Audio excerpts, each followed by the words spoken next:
So it is, let me just continue. It is a very important day. Can you show the next slide here? So what we see today is that some of the fundamental demands of women's organizations, and especially feminist organizations in the region, are linked to the legalization of abortion, reproductive rights, but mainly gender-based violence, because we're a region where sexual violence and femicides are just going up and up and up. Honduras, El Salvador, and Guatemala have among the highest numbers of femicides in the world, along with Mexico, I think. So this is a very, very complex situation. What we see is a lot of impunity, the state not responding to this situation and to the dimensions that they have in the lives, not only of the women and their families, but of the society as a whole. So here we have an image of the celebrations or the commemoration, the demonstration, yes, on Sunday, March the 7th, in the main square of Guatemala City. And the main motto has been, girls should not be raped, molested, or killed. And this is because in the last 2 years, also we have seen in the news in Guatemala an increasing number of children being disappeared, young girls and boys, especially young girls, being disappeared and found dead and abused. So this is a call of every woman at this moment in Guatemala, and not only in Guatemala, that girls should not be raped, touched, or killed. Las niñas no se violan, no se tocan, y no se matan. And I want to show you in the next slide the manifestation. This is not a very with high quality picture, but this is the picture of the demonstrations on March the 8th in Nicaragua, in Managua. Because of the political situation in the country, women could not go to the streets. They had to go to a private university, and inside the university they demonstrated. And this happened because in the university, since it is private, the police or any other forces or groups cannot enter, has a relative autonomy. So that's the place where they were manifesting, demonstrating. And what you see, they were also manifesting themselves against gender-based violence. Who want to be alive is some of the things that you see written in their boards there. And especially in the case of Nicaragua, there is the president of this country at this moment was his stepdaughter was abused by him, and this is something that has not been taken to the legal system, to the law. He hasn't been charged. So this is something that divides the country and creates a lot of discomfort politically, plus the political situation. So I wanted to mention, and I forgot to mention this at the beginning, but I believe also that the feminist movement at this moment in Latin America is just one of the strongest political forces in the region. It has been amazingly important for the legalization of abortion just passed in Argentina. In Mexico, I think it put, and Antonio is going to talk about it, but like it's really confronting the government. This is impressive what women are doing in women's organizations. So it is important to have them in mind when thinking politically about the region. Can you go to the next slide? But I also wanted to mention that there are many women in the region that for whom legalization of abortion, reproductive rights, and of course gender-based violence is something that affects them and is very important for them. But there are also other issues that are fundamental.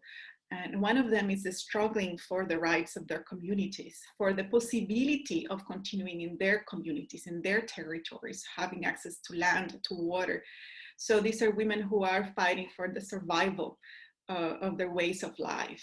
And this is one of the most important things at this moment. So I think that in Central America, there is actually a relation. I have to Okay, a relationship between, sorry, between in the women's movement, between these more traditional fights for rights and the conditions and the needs and demands of women in other parts of society, especially of indigenous, Afro-descendant, and peasant women. So I wanted to show this image because it precisely shows the ways in which, or the dangers of the communities and what people face in their communities with extractive economies, with mining, with the construction of hydroelectric dams that are going to destroy nature, but also their lives. And a lot of women's organizations who are being created within communities or are based in communities are focusing their struggles on those issues as well. Can you go to the next slide?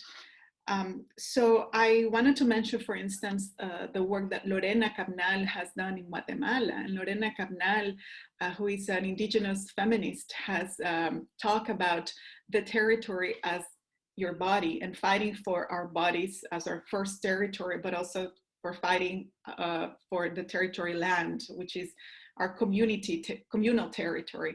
And she has mentioned, she has coined the term communal territorial feminism. It's a feminism that is as much concerned for individual rights as it is for collective rights, because generally in feminism, the discourse is about individual rights, women having individual rights, and these are the struggles for collective rights as well.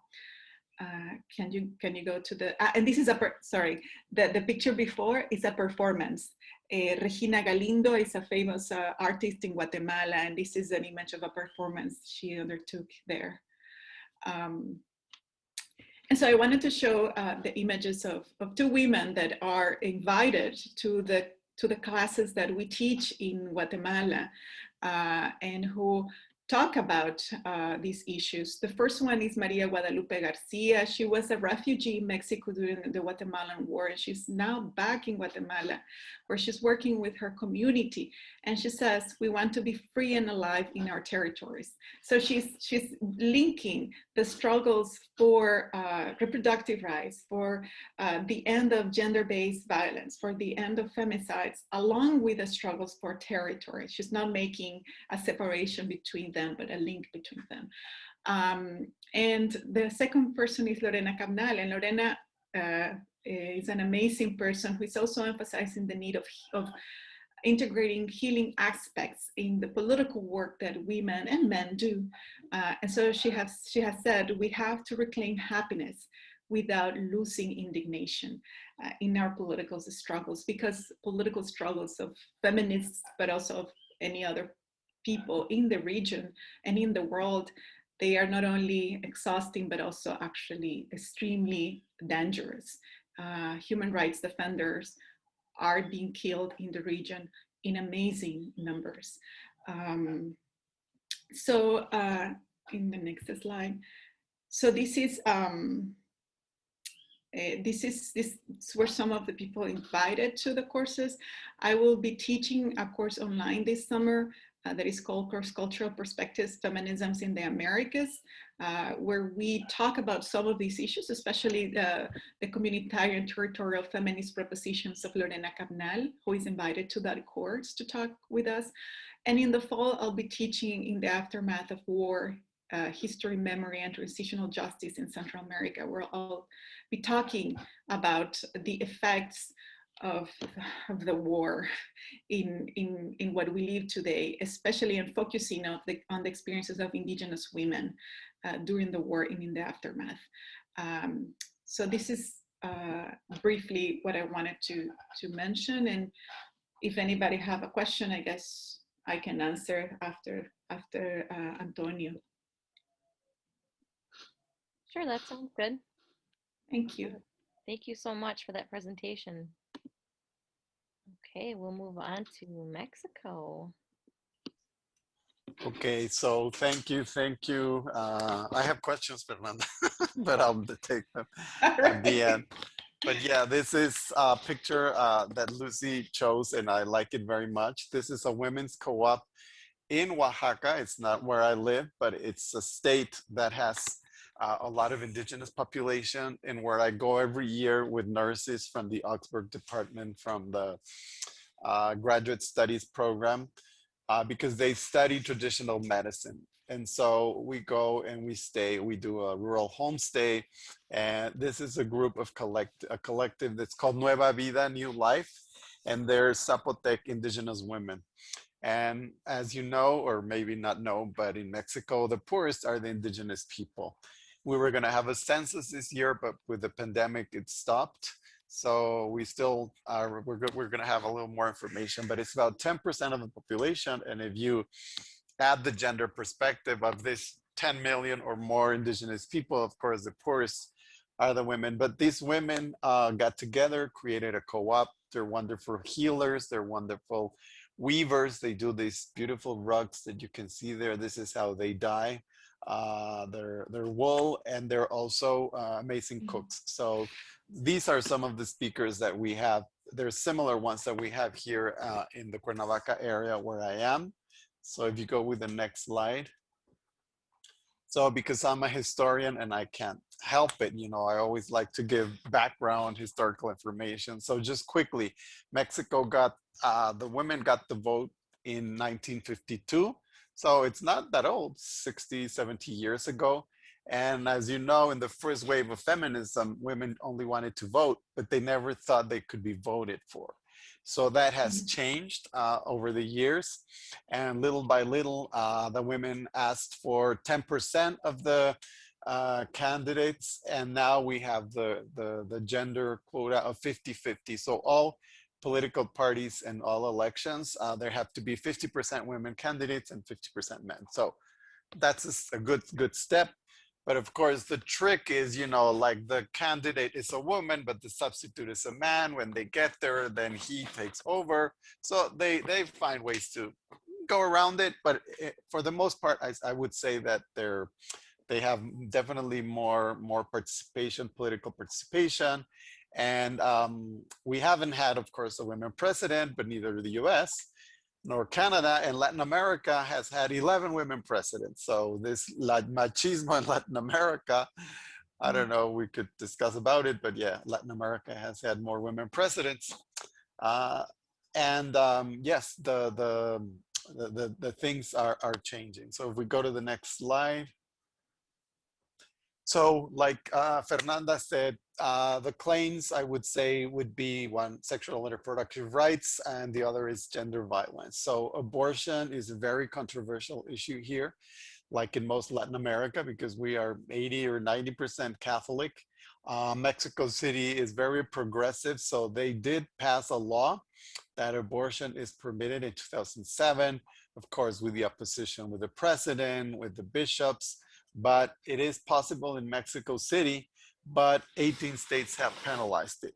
So who goes to prison? Only poor women and some indigenous women. So always the privilege factor, no?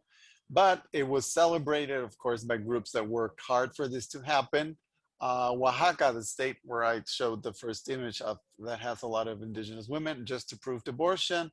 But some states this year and last year have rejected it. So they're conservative states. So if we go to the next slide.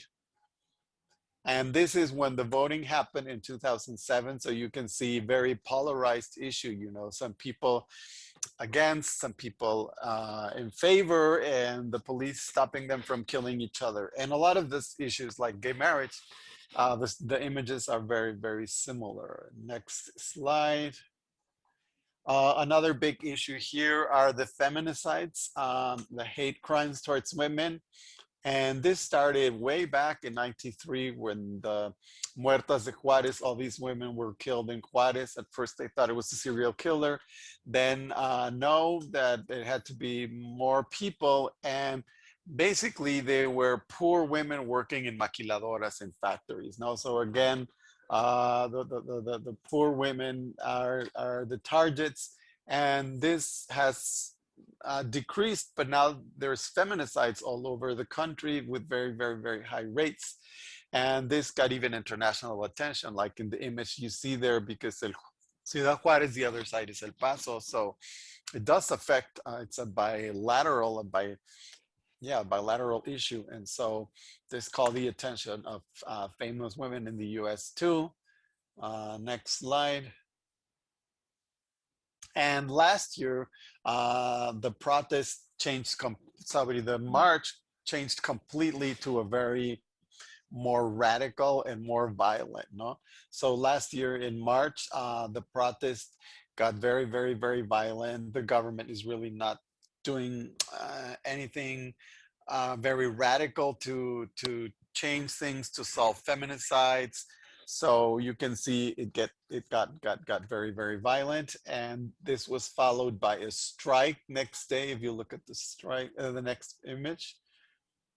So March 8 is the protest, March 9 is a national strike, a day without us, not to try to recognize the work that women do. Similar to this, a day without migrants in the US, etc. And so last year we still had students here, and we were in Mexico City, and we were going to be at the UNAM, the National University, for a whole week with our students. And our students decided that we would not go to support the students and the women in Mexico City. So that day they were just observers, and it was very interesting for our students to see this firsthand, no? Next image. So this year, again, the groups were starting to organize, and the response of the government, instead of, I don't know, to trying to reach an agreement, to do something, you know, the only thing is they put walls against the monuments to protect the monuments. So that enraged even more the feminists, you know, instead of protecting women, they were worried of protecting the monument. So this is the National Palace where our president, López Obrador, not only works, but lives, because he's a leftist president that made the former palace museum, and he's living there. And so it was the same idea, you know, a demonstration, and then the next day, a day without us. So if you look at the next slide, so I think that was very interesting and very cool, you know, that the wall was made a memorial by the women. You know, they took over this aggression by the government, and they wrote all the names of the victims, and they put flowers and candles. So it was, I think, a very clever response by them. And then if we look at the next image, which was on Monday, the protest again got quite violent. You can see it's really have mixed feelings, because on one hand, you know, you see, and you'll see in other images, a lot of people that are really demonstrating and really go there with a purpose, whereas others, there are infiltrators. They're probably paid by the extreme right that they don't like the president we have. And so you can see, yes, it gets violent, and they attack. They put mostly police women, thinking that the women would not attack other women, but sadly they do. If you look at the next image, I'm moving to the positive side, or hope, is that, yes, it also raised awareness of a lot of issues. So you can see like little children, you know, marching, you know. So I think it's wonderful that at a young age, you know, they have an awareness of all these issues. We would see indigenous women that, again, they're the ones more left behind. Or very touching, you know, men that their daughters were killed or disappeared or something. And the activists very cleverly, they projected images on the National Palace, you know, legal abortion now, of course, for the rest of the country, Mexico feminicide. And this, a rapist will not be governor. We're having elections in July, and we're electing 15 governors. And one of the candidates has 3 accusations of sexual abuse, and he's backed by our president. Our president is from the left, and he has a lot of women in the cabinet, but still he really minimizes the demands of feminists. And when they told him break the patriarchal pact, he didn't even know what he was. He asked his wife, she explained it, and he said he just broke the pact with the previous government, of corruption, etc. But he's really not empathic with women. So I think that's the, I know, one more slide, I think. Yes, and so throughout the semester programs, we have a lot of speakers like Fernanda, and I can't name them all, but this is one of the ones that our students more like, which is FemGang. They're young, they're enthusiastic, and they're very daring because they write on the walls and they do beautiful art, etc. And a lot of it is provocative, you know, nudes and then some phrases, you know, that raise awareness. But they also do a workshop, an art workshop, and they also tell their story and how they have achieved and the challenges. Some have even been arrested, you know. But yeah, that's one taste of what students see. And if we go to the next slide, all the courses I teach have a gender perspective. The one I'm teaching in this summer is immigration, gender, and social change. So it's a very important issue, and it's like a gender and sexuality perspective on immigration. I also teach queer history in Latin America and history with a gender perspective.